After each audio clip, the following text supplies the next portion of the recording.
told the weather outside is not that cold, and if you take my hand, I'll walk with you to Georgia. What's up, everyone? It's Country with Celine here, and I am joined by Jason Blaine. Standing shoulder to shoulder with him now, I still feel small, and I'm still looking up to him like he's 10 feet tall. There's something about that generation these days, I think we need them more than we ever did before. But they don't make them like that anymore. Jason, how are you doing today?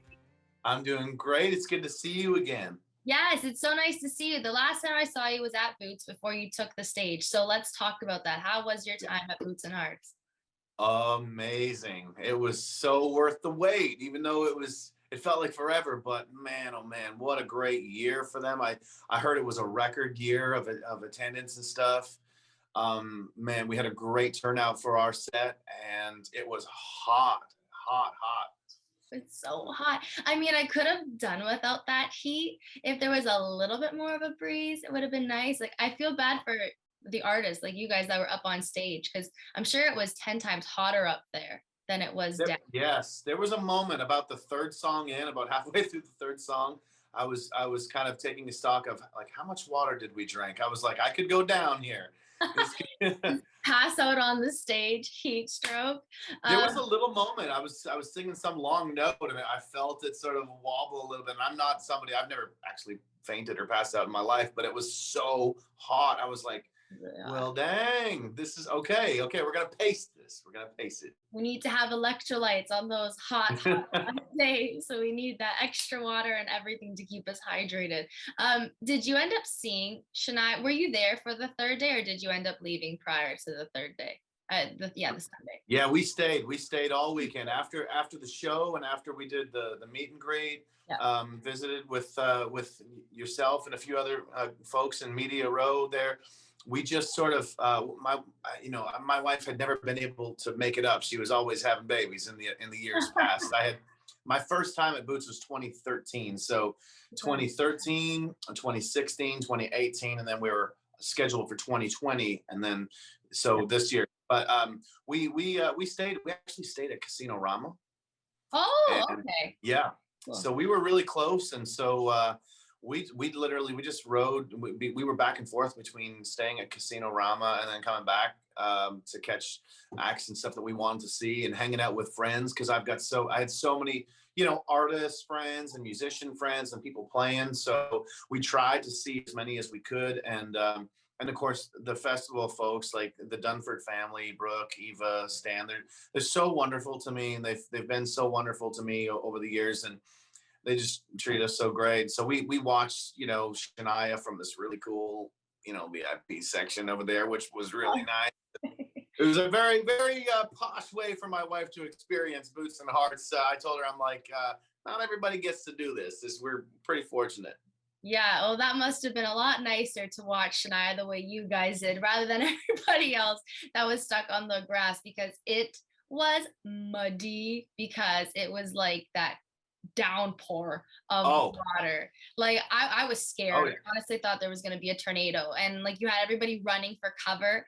It was not fun, but that's nice that you guys got to watch it. We got soaked though. Everybody got soaked. Wet. We were wet, but I know it must have been muddy and stuff down there too.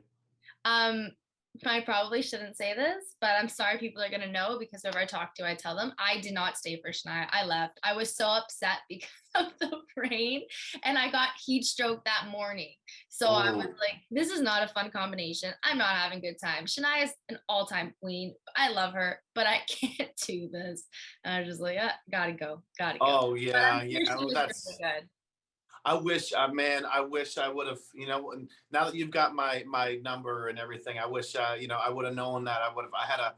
Eva walked up to me and she gave me a fistful of like these magical golden, VIP passes for anybody, for friends and stuff that I wanted to pull up to the VIP. And I'm literally trying to bring up people, but I couldn't find anybody. And so it was, I would have happily brought you up with Thank you, Jason. Thank you. It's okay. I was comfortable at the cottage eating my pizza, Domino's pizza. I was like, Yeah, okay. yeah, fair enough, fair Yeah. enough. But now you took the stage and you were telling me prior that you were going to perform a song that was completely new. Did you end up performing that song? Yeah, I did, and the song is called "Nobody Knows You," and it's I think maybe my favorite song. Hard to pick a favorite, but maybe my favorite song off of this new record, "Diamonds in the Desert." Sometimes songs just really come together with what you when you write them, and then how the actual recording turns out. You really sort of capture the lightning in a bottle that you hoped, and it feels really great to play live, and it was really a cool moment in the show. How was the response from the crowd? They seemed like they loved it. They really did. They really did. And it's a slow jam. We call it a 6/8 feel. It feels like, like Alicia Keys, like, man, some people want it all, but I don't. Like, it's like that kind of a Yeah. feel of a song. So it's slow, but it's kind of a jam. And but most importantly, is it is a song that I wrote. I hadn't wrote very many of them, but there's a song I wrote, like, inspired by my wife, and because the concept is, people think that they know you, but nobody really knows you like your baby. Oh, I like that. Well, your wife is your muse, right? For lots of songs and your children as well. Yeah, yeah, I suppose so. And I've gone down a lot of those roads already. That's the interesting thing with this record. I mean, this is the only one that's sort of semi-personal or autobiographical or anything like that, because the whole thing with this record, Diamonds in the Desert, is that I'd already covered a lot of themes in my career. I've got, the song for family, and the song for my daughters, and the songs about home and partying and road trip. So it's like, what to say now? I really, that was a struggle with, like, with the delay on, like, writing for like new music and releasing a record. I was like, man, I don't know what to sing about. And then I just was like, it's, just really get creative. And it doesn't have to be like necessarily true to me. Like, Pretend You're Mine is like totally Yeah. not my life. It's about like these two, lovers who can't seem to let go of each other. So it's really a booty call song, really, is what it is. But it's funny, you But can always put yourself in like different shoes and kind of yeah, imagine how like that life would be. So then you can kind of get a picture, and then that's how you can start writing out lyrics for that. It's cool how artists can do that. Like it's a real talent that you guys have, because you guys can really feel like somebody else in a moment. Do you know what I mean?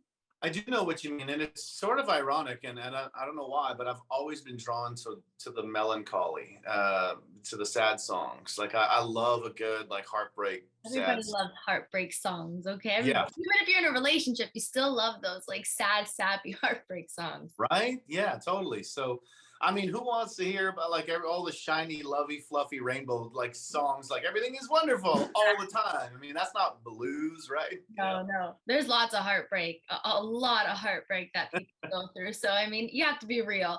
And this album, you must be super proud because it got nominated for the Alternative Country Album of the Year award. So when you found out, what was your reaction? Oh, it's huge for us. It's huge for us.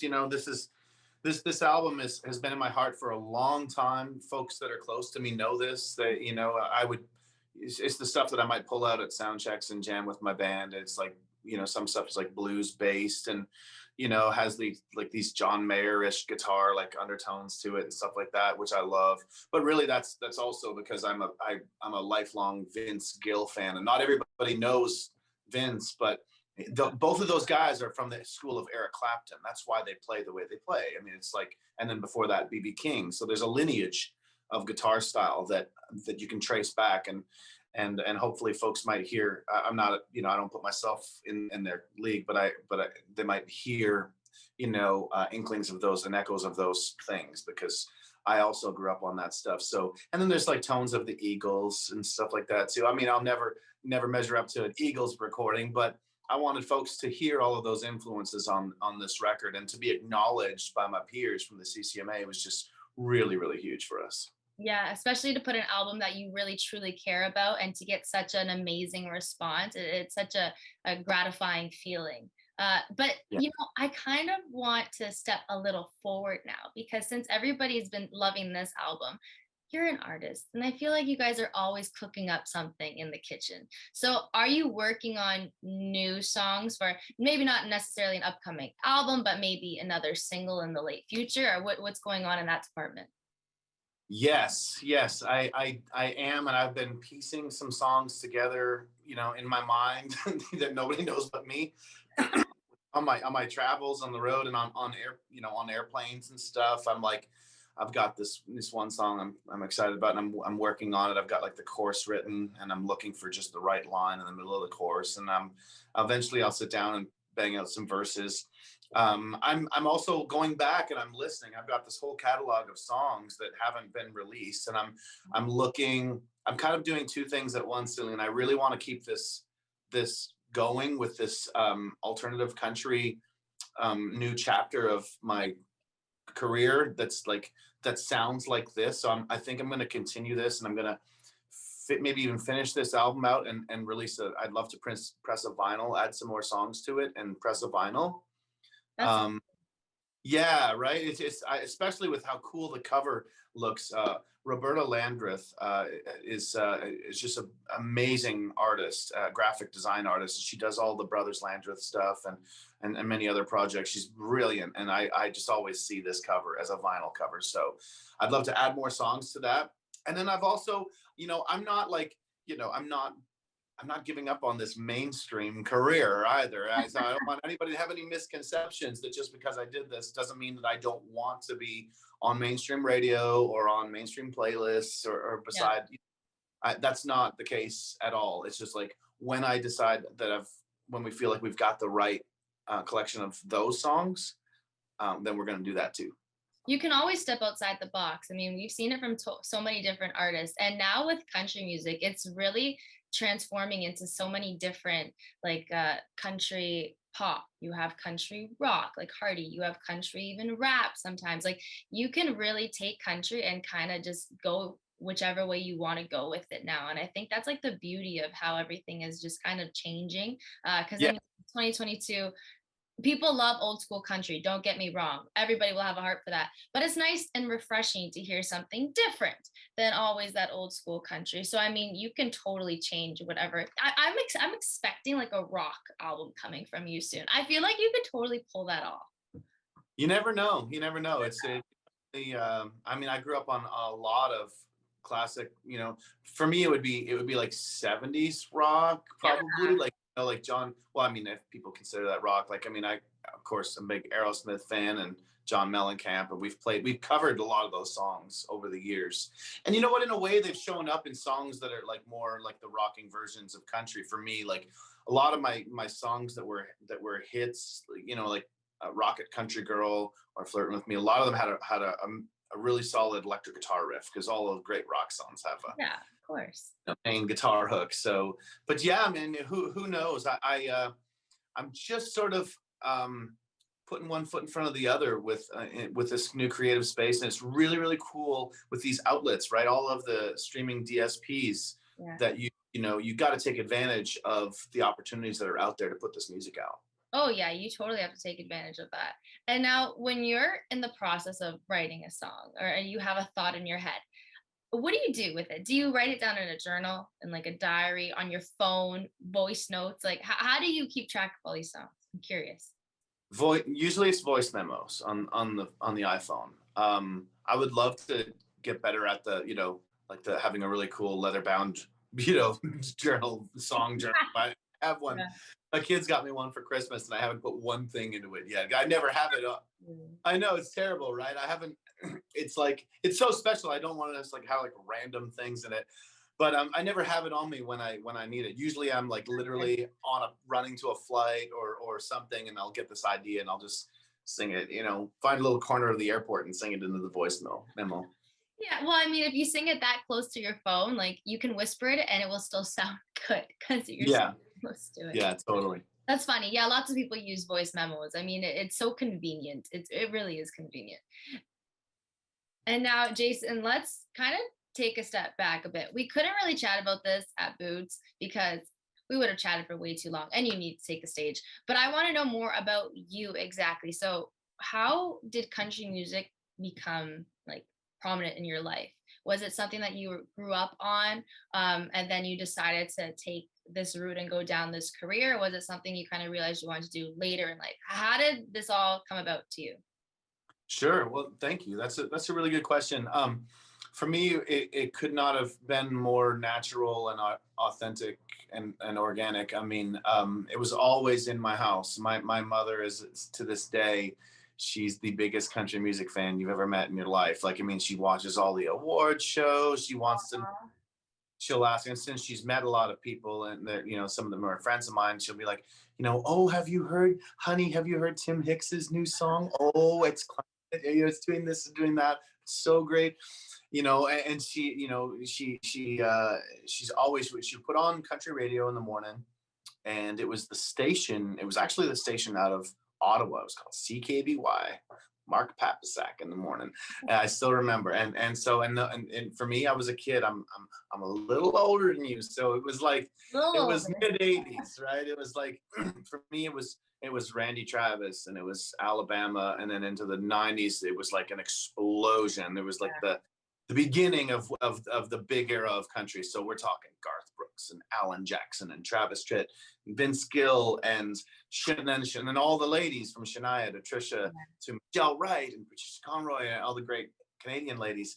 So the radio was always on in the house. So that's one side. I got the radio side from my mom, and she would always watch the Grand Ole Opry and things like that. Yeah. And then on the other side, my dad has been playing in a band since I was a kid, and he still does. My dad's 68 this year. Wow. And he still plays in a local cover band back in my hometown in Pembroke. And so, but at the time, now this is where the other side comes in. They were a really cool band in the mid to late 80s, early 90s when I was a kid. There was still a station, we didn't have a country station then in Pembroke. We had like a sort of hot AC station maybe, or what would you call it? Like just a pop station that would play anything from Lionel Richie to Kenny Rogers to the Eagles to Phil Collins and Rod Stewart, and that's what they played mostly. Like they weren't a country band per se. They played all that stuff. So that's where I got like all of these influences of like that side of music, as well as older country.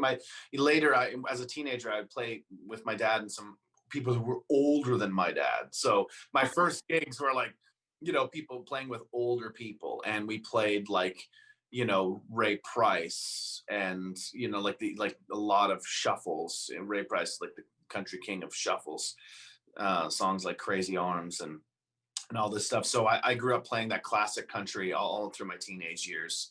And I really liked it. I didn't, for whatever reason, I was not this rebellious teenager. I never went off and joined a punk band. I found it, I mean, I love the energy of the punk, but punk is coming back too, just saying. Punk is totally coming back. Well, now I appreciate it even more, but I truly love the musical, the sounds were more pleasing to my ear of fiddle and of steel guitar and just the songs, the melodies, the singing, the harmony, especially the bluegrass style harmony. I'm no poser over here. I mean, I really came up on it authentically, and I'm still a big fan of when people would say, I love country music. I love Hardy and Morgan Wallen. I just don't like old whiny sad country, like I love that. that's that old stuff's my jam. I love those old heartbreak songs. So I came up really authentically, and then eventually wanted to write songs and be a part of the community that I'm in now. Yeah, and the community too that you're in is such a tight-knit family community. It's really nice to be a part of the country music family. And since you were just talking about how your mom was talking about Tim Hicks and stuff, you're friends with all of these other artists. So do you guys ever have jam sessions when they just come over to your house, you sit around like a bonfire and just kind of strum along, like what you see in movies sometimes, how everybody, like Rascal Flatts and Hannah Montana, they were just all singing songs and stuff. Do you guys do that? We did very recently. We kind of just had I had wanted to do it for so long, and I had planned to do it a couple years ago before we all got shut down. But yeah, we just hosted a thing in my backyard. I actually have an amazing backyard patio with a stone fire pit that my son and I built together, and we just had a bunch of people over. Danik from Emerson Drive was over hanging out. Tyler Joe Miller was over. There's so many people over in the backyard. We were just like jamming like all these songs and passing acoustic guitars around. My pal Chris Buck was here. And so many people were here. It was great. It was a great night. And we're going to do more of that too. So if you're ever in town for it, you're welcome to come. Oh my gosh, yes, count me in, Jason. I'm literally gonna tell you, okay, I'm coming this date, so make sure you're doing something so I can come by. Yeah. Well, we're getting nice weather as we move into the fall and it gets a little cooler here. It's perfect bonfire weather, just saying. Yeah, you're so right. You're so right. Does it ever get like very cold though in Nashville or like Tennessee? Ever get really cold? Yeah, around February, January, February. Half of March is our winter. Yeah. Nothing like here. Nothing like home. Never anything like Ontario or like I swear Pembroke, Ontario is like, like the North Pole sometimes. It's absolutely bone chilling cold. It's so cold here. Oh my gosh. In the wintertime, it's like, no. We gotta like go somewhere hot. And like I would take Tennessee's weather over Toronto weather any day. Yeah. Yeah. Well, Jason, honestly, next time I'm in Nashville, we are totally getting together because that sounds like a complete blast. And I'm so excited about your new album and how it's getting so much recognition. That's amazing. And I can't wait to see what else is in store from you because I feel like you got lots up your sleeve and we're all enjoying it. So we can't wait to hear you when you put it out. Thank you again for chatting with me on Country with Celine. Also, Jason, I have to say, this is my 100th episode. Hey! Yeah, and it was with you, and it's funny because we've been trying to plan to get together to chat, and it's on the 100th episode. So congratulations for making it on episode. Well, let me say congrats to you for what you're doing. I'm not sure what your plans are. I can turn it around and interview you, but I think you're a good interviewer, and if this is a road you want to continue to go down, I think you have a bright future ahead for yourself. Thank you, Jason. It means a lot. That means a lot to me. I hope you have a lovely rest of your day, Jason. You too. Thanks so much, Celine. There are diamonds in the desert, in the sand beneath the sun. There's a priceless hidden treasure in the heart of everyone. And the only way to get there is to find yourself, to know which way to run.